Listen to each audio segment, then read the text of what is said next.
IPhone 11 এবং 12 2025 সালে দুইটা ফোন আসলে কেমন পারফরমেন্স করে আজকে এই ভিডিওতে মূলত আমরা চেষ্টা করব আপনার একটা কমপ্লিট আইডিয়া দেওয়ার। যদি আপনি সিদ্ধান্তহীনতায় ভুগেন যে আসলে 2025 সালে 30-35 হাজার টাকা বাজেটের ভিতরে কোন ফোনটা বেটার হবে, এখন আপনি বলতে পারেন যে হ্যাঁ ভাই 12 এক জেনারেশন পরে আসছে, 12 অবশ্যই বেটার। আমি আপনার সাথে একমত।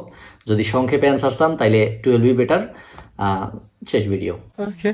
আর যদি কমপ্লিট একটা আইডিয়া চান যে আসলে এই দুইটা ফোন ক্যামেরায় কতটুকু হেরফের দিতেছে, ডিসপ্লে, এইটার স্পিকার কেমন কাজ করতেছে, পারফরমেন্স কেমন, যারা গেমিং করে তাদের আজকে আমরা পাবজি এবং ফ্রি ফায়ার টেস্ট করে দেখাবো যে আসলে কতটুকু ভালো পারফরমেন্স করে। এর সাথে সাথে আপনার যদি দুইটা ফোনের কমপ্লিট একটা ডিটেইল আইডিয়া লাগে তাইলে আজকের ভিডিওটা আপনি সম্পূর্ণ দেখেন। আশা করি আজকের ভিডিওর পরে আপনি আইফোন 11 এবং 12 বাজেটের ভিতরে কোনটা আপনার জন্য সেরা হবে একটা কমপ্লিট আইডিয়া পাবেন। আইফোন 11 লঞ্চ হয় 2019-এ এবং 12 লঞ্চ হয় 2020 সালে। দুইটা ফোন দুই সময়ে বেশ ভালো পরিমাণে জনপ্রিয়তা পাইছে। বিশেষ করে আমাদের উপমহাদেশে বা আমাদের দেশের কথা যদি বলি তাইলে বিক্রির দিক দিয়ে বলতে হবে আইফোন 11 আগায় আছে 12-এর থেকে। এখন 11 তুলনামূলক কিছু দুর্বলতা থাকা সত্ত্বেও কেন আগায় থাকতেছে? এখন দুর্বলতা কোনগুলা? 11-এর ভিতরে প্রথম দুর্বলতা হচ্ছে এটার ডিসপ্লে। আসলে আমার প্রাইমারি ডিভাইস হিসাবে যে ফোনটা ব্যবহার করতেছিলাম এখন পর্যন্ত, কয়েকদিন আগ পর্যন্ত, সেটা হচ্ছে আইফোন 11। আমি কিনছিলাম ফোনটা যমুনা থেকে। তো এই ফোনটা আমি ব্যবহার করছি প্রায় 1.5 বছরের মতো। ফোনটার পারফরমেন্স কিন্তু খুবই ভালো। A13 বায়োনিক দিয়ে আমি বেশ ভালো পরিমাণে কাজকাম করতে পারছি। 4K ভিডিও, আমি আমার চ্যানেলের বেশিরভাগ ভিডিও রেকর্ড এবং এডিটিং আইফোন 11ই করছি। তো বিষয়টা হচ্ছে এই যে আইফোন 11 আমি ব্যবহার করতেছিলাম 1.5 বছরে।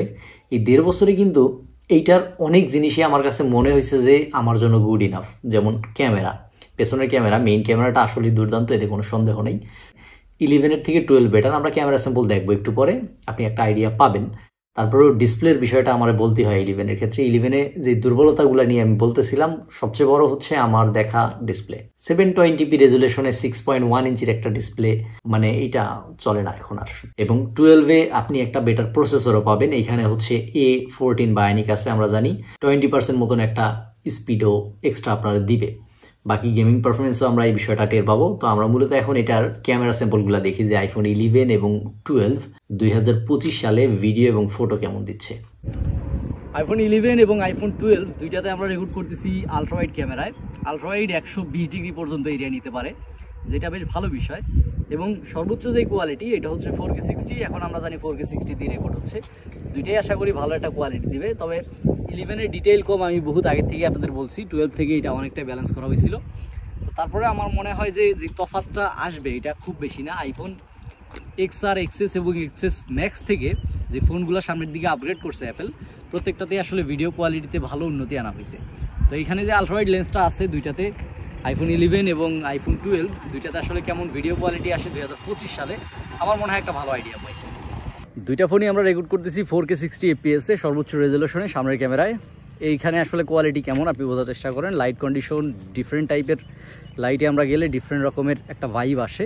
এখানেও আমি বলবো যে 12 আগায় আছে। আর স্টেবিলিটি আমার মনে হয় দুইটাই ভালো, কোনো সমস্যা নাই। তো আমি একদম হাতে ধরে রাখছি, কোনো গিম্বল নাই। এই অবস্থায় আপনি একটু খেয়াল করেন যে কেমন ভিডিও ওরা দিতে পারে। সেই 11-এ আমার দেখেন যে নাক এবং কপালের এই পাশটায় আসলে লাইটের যে ব্যালেন্সটা আছে এটাও খুব বেশি রাখতে পারে নাই। এর সাথে সাথে আকাশেও আমি দেখতেছি 11-এ পুরাই ফাঁকা, ডিসপ্লেতে বোঝা যাচ্ছে। 12-এ অনেকটুকু খারাপ হয়েছে, তবে 11-এর থেকে একটু বেটার ব্যালেন্স হয়েছে। তো একটু পেছনের ক্যামেরার স্যাম্পলও আমরা দেখি কেমন আসে। আমার ডান দিকের ফোনটা হচ্ছে আইফোন 11 এবং বাঁ দিকেরটা হচ্ছে আইফোন 12। এখানে আসলে ভিডিও কোয়ালিটি কেমন এটা একটু বোঝার চেষ্টা করেন। আমি যদি রাব্বিরে ম্যাক্স জুম করি, 11-এর ক্ষেত্রে এটা সর্বোচ্চ 3x 4K-তে এবং 12-এও 4K-তে 3x। একটু স্টেবিলিটি আপনাদের বোঝার সুবিধার্থে আমি একটু ঝাঁকাই দিচ্ছি জিনিসটা। এরকম একটা কোয়ালিটি পাবেন। আমরা আবার 1x-এ যদি যাই এরকম একটা কোয়ালিটি আসে। তো রাব্বি মূলত বিভিন্ন লাইট পজিশনে যে আমাদের একটু বোঝানোর চেষ্টা করব যে আসলে কেমন ভিডিও কোয়ালিটি দেয় বিভিন্ন লাইট পজিশনে। তো এই জায়গা থেকে যদি আমরা দেখি এটা এরকম আসে। বেশ কঠিন একটা কন্ডিশন কিন্তু এখানে, যে সূর্যটারে রাখতে হবে, এর সাথে সামনের যে মানুষটা আছে ওই মানুষটারে রাখতে হবে এরকম পজিশনে। আমরা একটু যদি আগায় দেই, একটু আগায় দিলে বেশি ভালো হয় ফোনগুলোর কাছে। আর যদি আমরা পুরা সূর্যের বিপরীত দিকে ধরি তাহলে এইরকম একটা কোয়ালিটি আসে। এইখানে আপনি সর্বোচ্চ কোয়ালিটি পাবেন, কারণ এখানে সূর্যটা সোজা আপনি যার ভিডিও করবেন তার দিকে পড়বে। তো এরকম কন্ডিশনে যদি ভিডিও করেন তাহলে অবশ্যই দুইটা ফোনই ভালো ভিডিও কোয়ালিটি দিতে পারবে। এবার আমরা দেখি যে ফটো কেমন ওঠে। 11-এ দেখেন সূর্যটা কিন্তু অনেক বড় দেখা যাচ্ছে, অনেক বেশি ব্রাইট। 12-এ সূর্যটারে স্বাভাবিক রাখার চেষ্টা করছে, বাকি কোয়ালিটি দুইটাতেই ভালো। এখানেও 11-এ দেখেন সূর্যটা বড়, সূর্যটার আলো বেশি। 12-এর ক্ষেত্রে এটা নাই। 5x জুমে যদি আমরা দেখি, এখানে কিন্তু রাব্বিরে 12-তে তুলনামূলক হোয়াইট করছে বা ব্রাইট করছে। নাইট মোডের ছবি আসলে 12-তে বেশি ভালো আসে। এখানে আপনি তফাৎ দেখবেন, পূবালী ব্যাংকের এই লোগোটোগুলো দেখেন 11-এ একটু বেশি ব্রাইট হয়ে গেছে। বাকি অনেক ছবি আছে যেখানে আপনি আসলে তফাৎ খুঁজে পাবেন না। নাইট মোডের আরেকটা ছবি আমরা দেখি, সামনের ক্যামেরায় 12-এ নাইট মোড আছে, ওই রকম ছবি আপনি পাবেন। আইফোন 11 এবং 12 দুইটাতেই আপনি ভালো ছবি এবং ভিডিও পাবেন। 11-এর ক্ষেত্রে আমরা দেখছি যে নাইট মোডটা শুধু মেইন ক্যামেরায় আছে, 12-এর ক্ষেত্রে এটা প্রত্যেকটাতেই আছে। এর কারণে আসলে নাইট মোড বা রাত্রের যে ফটোগুলো আছে এগুলো একটু ভালো আসে। আরেকটা বিষয় হচ্ছে 12-এর ভিডিওগুলো কিন্তু এইচডিআর এবং ডলবি ভিশনের সাথে রেকর্ড করা হয়, অর্থাৎ এই যেই ভিডিওগুলো আছে যেগুলো আপনি 12 থেকে পাবেন, এগুলো 11-এর থেকে একটু আগায় থাকে। তবে নর্মাল যদি আমি কথা বলি, আমি যেই ভিডিওগুলো বেশিরভাগ সময় দেখি, কোনটা এইচডিআর এর সাথে আছে, কোনটা ডলবি ভিশনের সাথে আছে, আর কোনটা নর্মাল ভিডিও, এইটা আসলে বোঝা খুব টাফ। মানে যদি আপনি খেয়াল না করেন ভালোভাবে, দুইটারে কম্পেয়ার না করেন ভালোভাবে, তাহলে এটা বুঝতে পারবেন না। A13 বায়োনিক এবং A14 বায়োনিক, একটা 7 ন্যানোমিটারের, একটা হচ্ছে 5 ন্যানোমিটারের, এগুলো আসলে কতটুকু ভালো পারফরমেন্স দেয় এটা আমরা একটু বোঝার চেষ্টা করি। তো এখন মূলত আমরা একটু গেমিং টেস্ট করে দেখব যে পাবজি বা ফ্রি ফায়ারে আসলে আইফোন 11 এবং 12 কতটা ভালো পারফরমেন্স করতে পারে। একটা জিনিস খেয়াল রাখবেন, আইফোন 11 এবং 12 দুইটাই কিন্তু 60 হার্জের ডিসপ্লের সাথে আসছে, অর্থাৎ এখানে কিন্তু আপনি FPS 60 FPS এর বেশি পাবেন না। এখানে যদি আমরা সেটিংসে দেখি,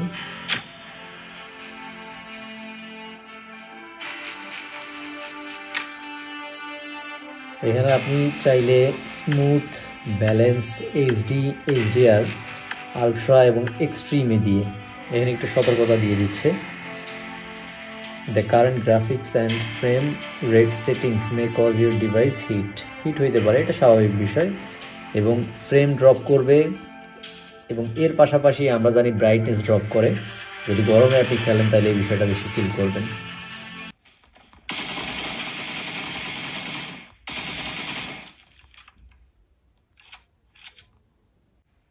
পাবজিতে মূলত আপনি এরকম একটা পারফরমেন্স পাবেন, কোনো সমস্যা নাই। বাকি যদি আমরা ফ্রি ফায়ারে দেখি যে আসলে কেমন পারফরমেন্স দেয় ফ্রি ফায়ারে, এটা আপনি বুঝতে পারবেন।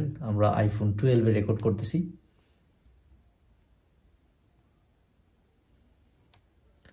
ফ্রি ফায়ার তুলনামূলক আমরা জানি যে একটু হালকা গেম।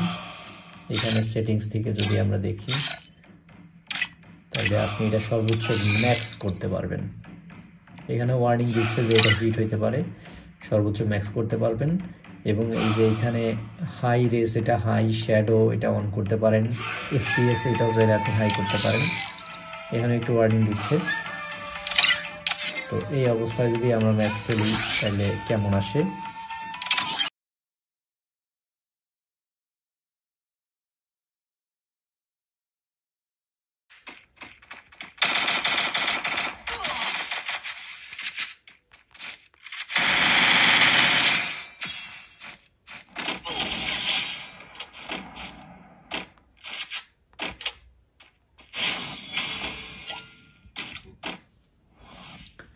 ফ্রি ফায়ার কিন্তু অনেক স্মুথ চলতেছে।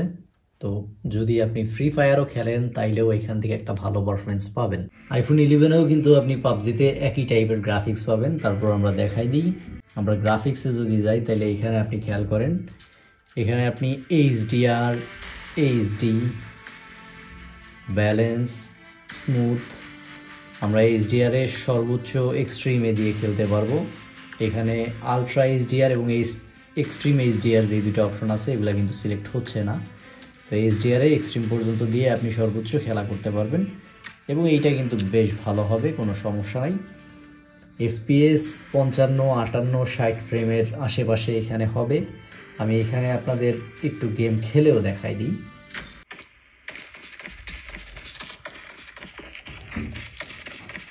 গরম হয়েছে, ফ্রেম গরম হয়েছে এবং ব্যাক সাইডও গরম হয়েছে। 12-এ এতটুকু গেম খেলার পরেই কিন্তু আমার এত গরম মনে হয়নি। 11 তুলনামূলক বেশি গরম হয়েছে।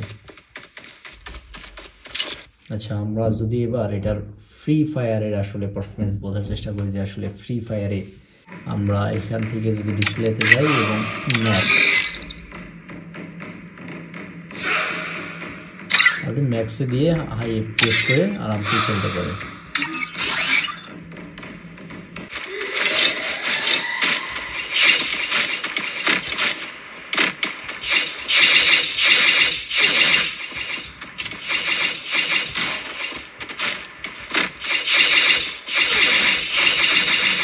এখানে কিন্তু আমি হালকা ল্যাগ পাইছি, এক জায়গায় হালকা একটু ল্যাগিং হয়েছে, এখানে আসলে পারফরমেন্স কিছুটা ড্রপ আমার মনে হয়েছে করছে।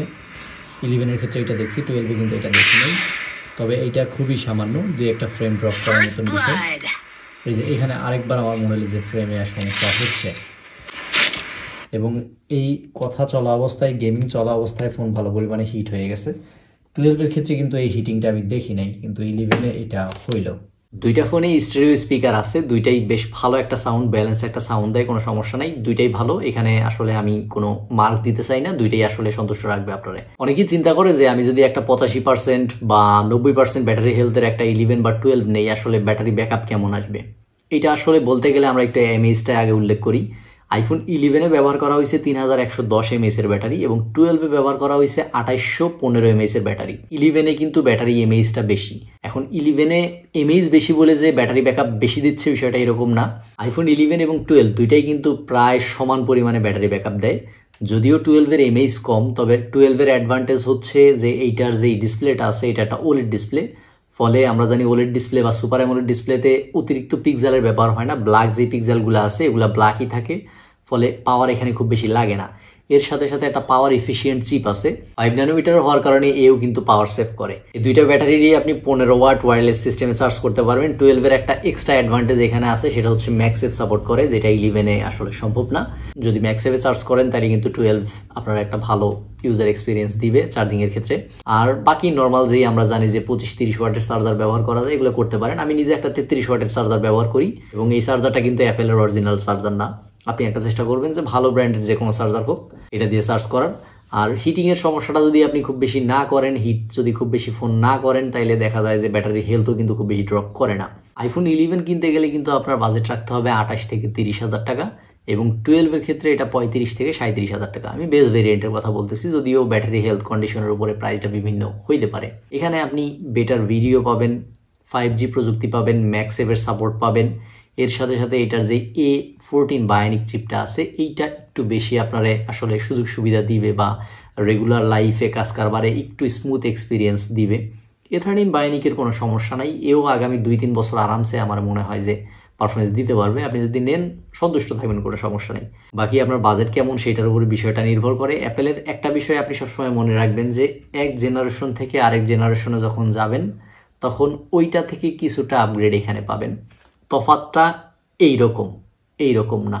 এসব কিছু মিলিয়ে মূলত আইফোন 11 এবং 12 আমি চেষ্টা করছি এই ভিডিওর মাধ্যমে আপনাদের একটা কমপ্লিট আইডিয়া দেওয়ার, যে 2025 সালে কোন ফোনটা কেমন পারফরমেন্স করতেছে। আমার কাছে মনে হয় দুইটাই ভালো ফোন, বাকি আপনার চাহিদার উপরে নির্ভর করে, আপনার বাজেটের উপরে নির্ভর করে। আমাদের ইউটিউব চ্যানেলটা সাবস্ক্রাইব করে রাখবেন, আমাদের ফেসবুক পেজটা ফলো দিয়ে রাখবেন। দেখা হবে অন্য কোনো ভিডিওতে। আসসালামু আলাইকুম।